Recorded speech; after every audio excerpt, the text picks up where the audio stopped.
Margaery Tyrell is the rare female Game of Thrones character whose role and characterization actually get kind of expanded in the show, but at what cost? This comment was left on my last video where I was talking about how femininity in the TV show adaptation of Game of Thrones was punished by the showrunners D&D, who seemingly do not understand a world in which like femininity can be its like own strength and means of controlling one situation moving through the world. And then on the flip side, the characters who do get rewarded, the female characters I should say, are the ones that display violence. And so a lot of people in the comments rightfully pointed out Margaery Tyrell as kind of like a big exception to what I was talking about.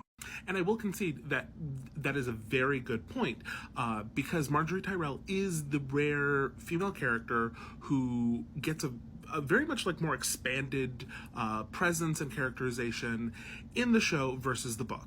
This isn't to say that I think like she's intentionally minimized in the books. It's just she's never a point of view character. So we only ever experience Margaery through other characters' interactions with her and what they think and feel about her, namely Sansa, Tyrion, and Cersei. So something I will give the show just like a little bit of credit for is, you know, kind of cherry picking some of the qualities that do, I think, make her still interesting in the book, and then expanding them. Like the fact that she is shrewd, she's intelligent, she either genuinely cares for or at least knows how to play the small folk pretty well, and they blow that up in expanding her role. But with those positives come some interesting additions. Firstly is the show portrays her as being ambitious. She wants to be the queen because that's for some reason what she wants.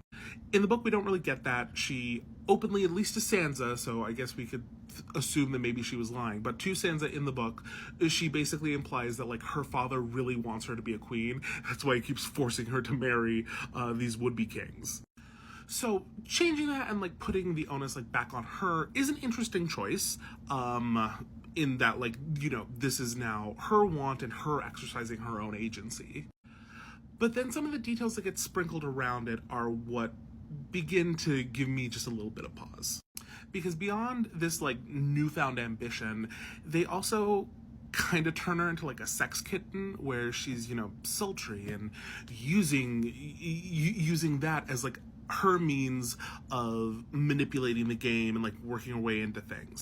We see that when she like takes an interest in Joffrey's interests, but it's like ooh, we're being sadistic, but it's in a sexy way. And then we see that when she eventually like seduces Tommen with kindness and taking an interest in his cat. And this isn't to say that like we can't have a character who uses their sexuality in that way. Like characters can and should be allowed to use that if they want, however it serves their purposes.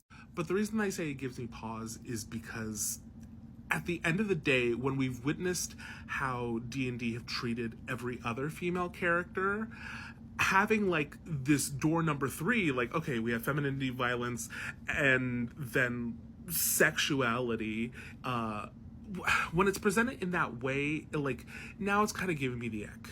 Because this isn't just like, ooh, I'm just a character who is comfortable with my sexuality and this is what I do.